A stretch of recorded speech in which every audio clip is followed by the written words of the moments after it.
గారు చెప్పండి.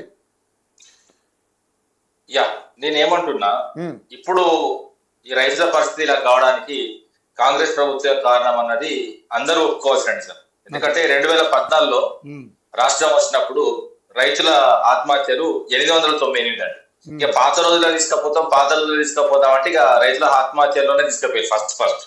ఎందుకంటే నమ్మి వచ్చిన ప్రభుత్వం, నమ్మక ద్రోహం చేసిన ప్రభుత్వంలో 898 మంది అయితే 2014 ముందు 2013-14లో చనిపోతే రైతులు, అంటే ఆ విధమైన పరిపాలనలో ఇప్పుడు మేము పోతు 2022-23 వరకు 178 తగ్గిస్తాం. అంటే దాదాపు ఒక అంటే 90% తగ్గిస్తాం.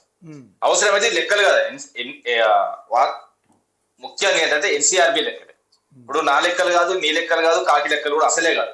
ఎన్సీఆర్బి లెక్కల ప్రకారమే చెప్తున్నా.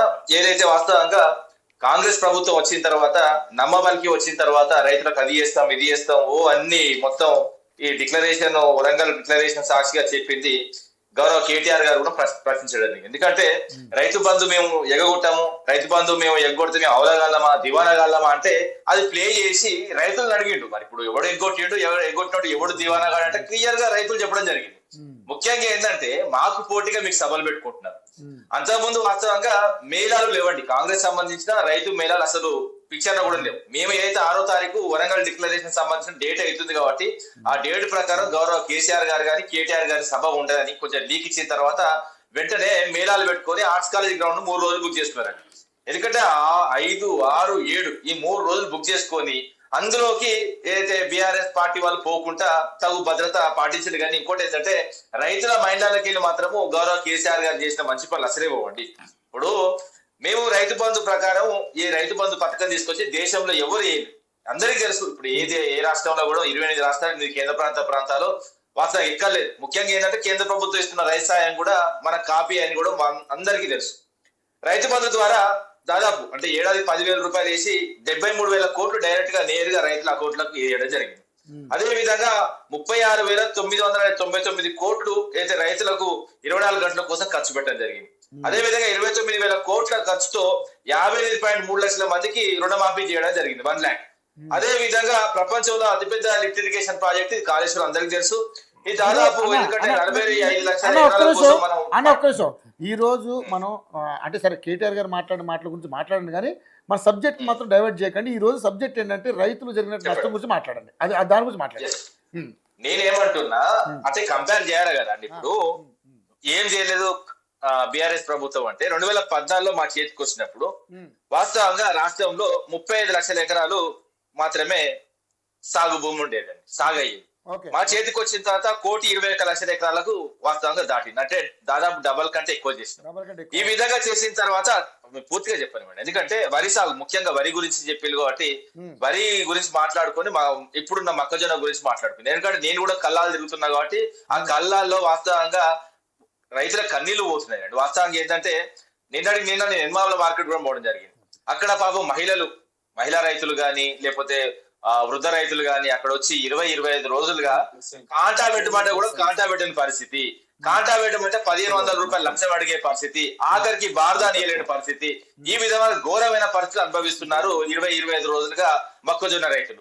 ముఖ్యంగా ఏంటంటే ఇక్కడ ఉన్న వరంగల్ సంబంధించిన కొంతమంది లీడర్లు మాట్లాడుతూ ఇప్పుడు నిన్న గౌరవ కేటీఆర్ గారు మాట్లాడిన తర్వాత ఎవర్రా అన్నాడు, వాస్తవంగా అన్నాడు. ఎందుకంటే కొనలలో మీ ఎదవా అవలగాలవా అని అన్నాడు. అన్న తర్వాత మీ మాట మీకు గుర్తు మీకెందుకు కొడుకు అన్న తర్వాత వీళ్ళు ఒక వరంగల్ సంబంధించిన నాయన రాజేందర్ రెడ్డి అండ్ ఒక నాగరాజు అన్న ఎమ్మెల్యే ఉంటాడు, వాళ్ళిద్దరు ప్రెస్ మీట్ పెట్టి ఘోరమైన మాటలు మాట్లాడతారండి. ఒక మంత్రిలో రైతు బంధు రాలేదని చెప్పి చెప్తూ కొడదాం అంటాడు. ఆయన అట్లా మాట్లాడతాడు. ఈ రైతులను వీళ్ళు ఈ విధంగా అవమానిస్తారు. ముఖ్యంగా ఏంటంటే ఇక్కడ మొన్న జరిగిన ఏదైతే మా సభ గాని వాళ్ళ సభ గాని మొత్తం విజువల్ తెప్పించుకోండి. ఈ 3 రోజులు చేసిన మేళాలో ఎంత మంది వచ్చిందో అదే విధంగా మా సభకి ఎంత వచ్చిందో మీ దగ్గర ఇంటెలిజెన్స్ ఉంటది కానీ ఇంటెలిజెన్స్ లెక్క మొత్తం తెప్పించుకోండి. మొత్తంగా ఇప్పుడు ఒక వీడియో కూడా బయటకు వచ్చిందండి. 5 గంటల వరకు రైతులు ఇంటిని పోనీయద్దట. కంప్లీట్ గా పొద్దుగాల ఏవోలతో తీసుకొచ్చిళ్ళు, ఏవోలను భయభ్రాంతులకు గురి చేసి ఇంకోటి లోన్లు అయినా లేకపోతే రేపు రైతు బంధు అయినా మేము ఆపేస్తామని రైతుల భయపట్టిస్తే బస్ ఎక్కిన తర్వాత వరంగల్ మీటింగ్కి వచ్చింది. ఇప్పుడు మీటింగ్ వచ్చిన ఇంటికి పోదామంటే ఇంటికి పంపిస్తారు. 5 గంటల దాకా గేట్లు తెరవం, బస్సు డ్రైవర్లను మొత్తం అదుపులో తీసుకున్నారు పోలీసులు. ఎక్కడ అన్యాయం అండి వాళ్ళకు. ఇంటి దగ్గర చాలా చాలా పనులు ఉంటాయి, ఘోరమైన పరిస్థితులు ఉన్నాయి. ఇప్పుడు అకాల వర్షాలు ఉన్నాయి, ఎప్పుడు వర్షం కొడుతుంది, వాస్తవంగా చెప్పాలంటే కళ్ళాల మీద పరిస్థితి ఏంది, వాళ్ళ కన్నీళ్ళ పరిస్థితి ఏంది, ఈ విధంగా మాట్లాడుకుంటా పోతే ఒక్కరోజు కాదండి. ఇప్పుడు మామిడి సంబంధించిన తోటలు గాని, అదే విధంగా ఊతకొచ్చిన వరి మొత్తం కంప్లీట్ గా నేల కొరిగిన పరిస్థితి గాని, కొనుగోలు కేంద్రాల్లో మొత్తం కంప్లీట్ గా తడిసిన వరి ధాన్యం గాని, లేకపోతే మొక్కజొన్నలు గాని, కనీసం వాళ్ళ దగ్గరికి పోయే పరిస్థితి లేదండి. ఇంకోటి ఏంటంటే, ఒక నాగరాజ్ అని గతంలో సిపి చేసిండండి, నిజామాబాద్ లో సిపి చేసిండు, ఆయన ఎమ్మెల్యే అయ్యిండు. ఎమ్మెల్యే అయితే ఆయన 3rd డిగ్రీ పెడతాడు, ఎవరు పెడతారు, రైతులు పెడతాడా? కళ్ళల్లో వాస్తవంగా మొక్కజొన్నలు కొనమంటే, వరి కొనమంటే 3rd డిగ్రీ పెడతామని, 3rd డిగ్రీ ఎవరు పెడతారండి? పోండి మొక్కజొన్న దగ్గరికి, నిజంగా చెప్తున్నా వాళ్ళు బెన్నతో 3rd డిగ్రీ పెడతారు. అద్భుత ఘోరమైన మాటలు, గలీజ్ మాటలు, ఏం మాట్లాడి ఒక్కటైనా మాట్లాడితే పద్ధతి పార్కాన్ని ఉండాలి. ఏది పడితే అది మాట్లాడితే నడుస్తుందా? ఒక ప్రజాప్రతినిధి ఎలా మెరుగుకోవాలో తెలవాలి. అదే విధంగా థర్డ్ జెండర్ లో పోలుస్తాడు కొంతమందిని. థర్డ్ జెండర్ ఎవడండి? నేను అడుగుతున్న థర్డ్ జెండర్ ఎవరు? పెళ్లి చేసుకోను, పెళ్లి చేసుకుంటూ థర్డ్ జెండర్ అంటే ఓపెన్ చెప్తున్నా. థర్డ్ జెండర్ అన్న వాళ్ళు గౌరవంగా బతుకుతున్నారు. థర్డ్ జెండర్ లో మనం ఓపెన్ గా మాట్లాడుతున్నా వాళ్ళను శివపార్వతులుగా పోలుస్తాము, వాళ్ళ అవసరమైతే వాళ్ళ దీవులను తీసుకుంటాము. అలాంటి వాళ్ళను పట్టుకొని ఇంకోటి ఏంటంటే మనుషులను పోలిక వాళ్ళతో అవమానకరంగా పోలుస్తున్నారు. థర్డ్ జెండర్ అంతా అవమానమా అండి? ఇంకోటి ఏంటంటే ముఖ్యంగా ఫస్ట్ జెండర్ పెళ్లి అవుతుంది, సెకండ్ జెండర్ పెళ్లి అవుతుంది, అదే విధంగా థర్డ్ జెండర్ కూడా అద్భుతంగా పెళ్లి చేసుకున్నారు, సంసారం చేసుకుంటారు. ఏ పెళ్లి పెటాకులు కానివాడు కానీ జీరో జెండర్. ఏ విధంగా మాట్లాడతారండి? ఈ పోలికలు ఏంటండి? ఇప్పుడు రైతులకు సంబంధించిన కళల కాడ మీరు వాళ్ళ కన్నీళ్ళను చూడకుండా వాళ్ళ రైతులు మానవత దృక్పథంతో ఆ ధాన్యం కొనమంటే గీ మాటలు ఎందుకండి? రైతు బంధు రాకపోతే చెప్పుతో కొడతాం, థర్డ్ జెండర్లు లేకపోతే ఇంకో జెండర్లు, ఏందండి ఈ మాటలు? ఇలాంటి మాటలతోని సభ్య సమాజం తలదించుకుంటుందండి. ఇప్పుడు లక్షల కోట్ల నష్టం అండి, రైతుల ప్రాణాలు పోబట్టే. అదే విధంగా ఇప్పటి వరకు 793 మంది ఆత్మహత్య చేసుకున్నారు ఈ ప్రభుత్వం వచ్చిన తర్వాత. ఘోరం. 179 మంది నుంచి వెళ్ళి వాస్తవంగా చెప్పాలంటే మా ప్రభుత్వం ఉన్నప్పుడు 179 మంది అయ్యి, ఇప్పుడు మళ్ళా దాదాపు 900 దాకా. ఇప్పుడు అకాల వర్షంలో చనిపోయిన 8 మంది ఇంకా దాన్ని అటాచ్ చేసుకుంటే వాస్తవంగా 1000 అవుతారండి.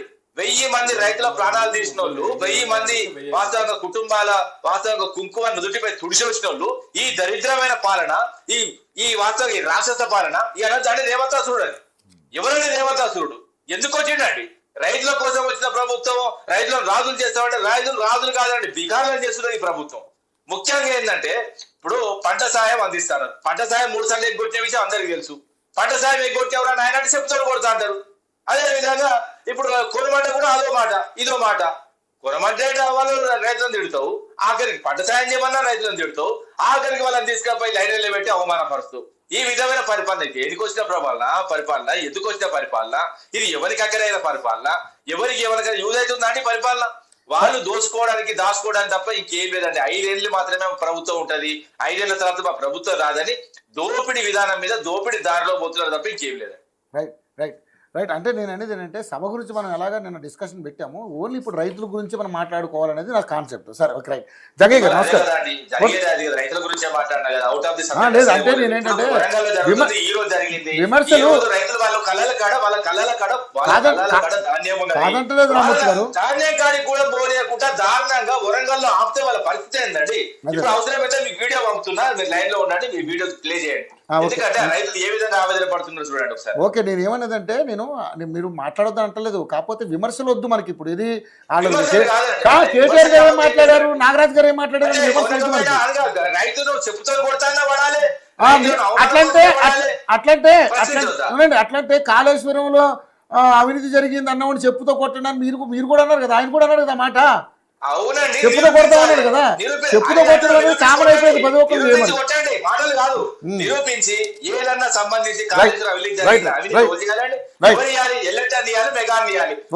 కాంట్రాక్ట్ ఎందుకు ఇస్తున్నారని మాటలు తప్ప అధికారం వాళ్ళకి ఎన్నైనా మాట్లాడండి, నిరూపించండి. అవసరం అయితే మీ దగ్గర చట్టం ఉన్నారు కదా, మీరే ప్రభుత్వం ఉన్నారు కదా, కేంద్రంలో బీజేపీ రాష్ట్రంలో కాంగ్రెస్ ఉన్నారు, ఏమి ఇస్తున్నారు? Right right right right. మన జగయ్య గారు ఒక రాజకీయ విశ్లేషకుడిగా అంటే పార్టీలో సరే వాళ్ళు చేసిన తప్పులు కప్పుపుచ్చుకుని ప్రయత్నం చేసి ఉండొచ్చు, నేను కాదంటలేదు. రైతుగా ఆయన ఓన్లీ బీజేపీ పార్టీ నుంచి వచ్చినా